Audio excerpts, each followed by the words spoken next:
at some point. In fact, I'm going to take the time to put a new battery in this right now. And no, I'll live dangerously. So, again, it is same day. Just for the record, we do have some gash right here. I don't think it will have any effect at all on the guitar, but I'm going to take a picture of it.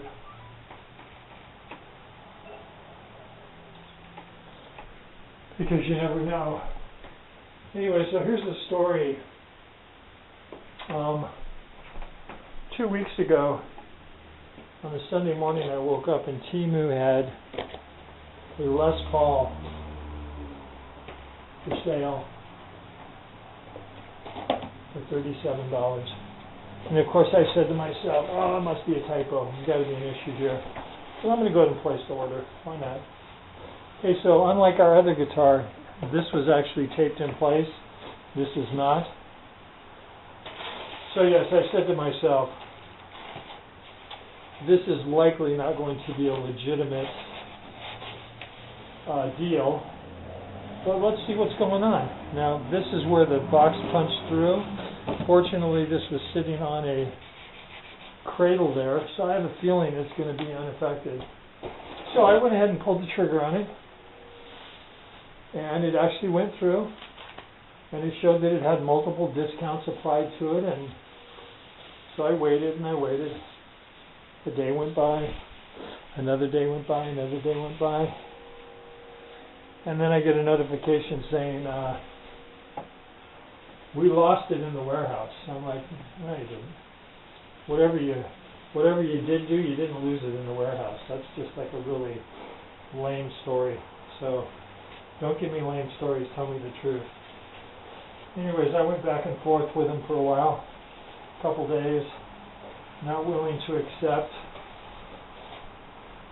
Real quick, just for the record, so this is a Angus Young signature Thunderstruck SG.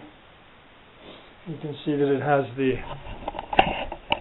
lightning bolt inlays, which I thought was pretty cool. You know, over the years they just really could be more creative with what they do with the inlays. It's purely cosmetic, but so we're just going to look this over real quick and then we'll continue with the story. It's a very nice translucent. Again, you think for the price, would they really go to the trouble of putting a laminate? Looks like there's a piece there and a piece here maybe. So maybe a 3-piece body. I don't know. Who knows? But overall that looks nice. Switch knobs look okay. Right ends feel very nice. Again, I'm very impressed with the fit and the finish on these Chibson guitars. They're really pretty amazing considering what the price is. Okay, so I'm going to go plug this in real quick. But long story short, Timu ended up giving me back $200 in credit. I had another additional $10 in credit plus a $20 coupon. So I was able to get this guitar here shipped to my front door for $68. And the other one that you just looked at, the other SG, I got that one for $82. Pretty sweet deal. Anyways, I'm going to go plug this in. I will be back. Welcome back. Again, it is October the 24th, 2025. It's about 3:30 in the afternoon. Wanted to make mention that outside it is 69, maybe 70 degrees. This very well could be the last time for many, many months that we see temperatures like this. Very mild for the end of October.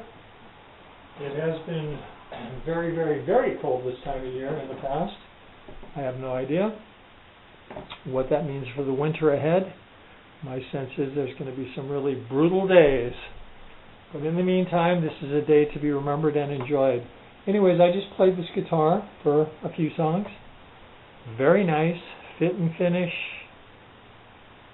stunning. I mean, again, the American guitar makers, obviously they use better wood and better hardware and da-da-da-da-da. But fit and finish, the CNC machine has really brought everything to a level playing field. There's just I mean, there's one tiny, and I only mention it because there's just nothing else to mention.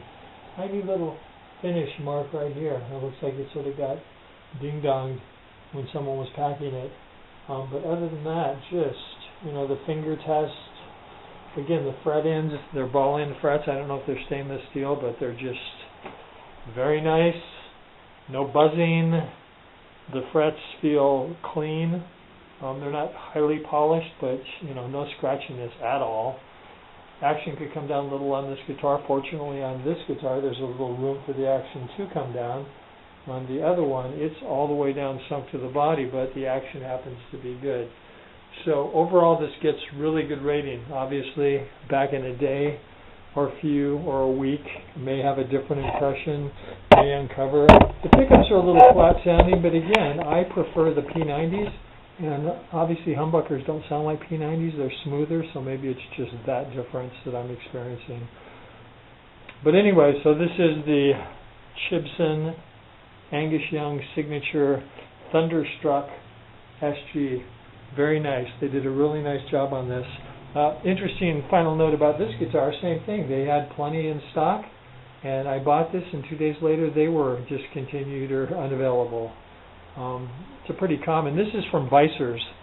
I've had a few Vicers guitar. The other one is a no-name. It doesn't say who made it. And I don't know if they all come from the same factory and they just sort of, hand them out to people and put different stickers on them. I have no idea. But anyways, we're going to also call this a 63 SG just for the sake of calling it a 63 SG.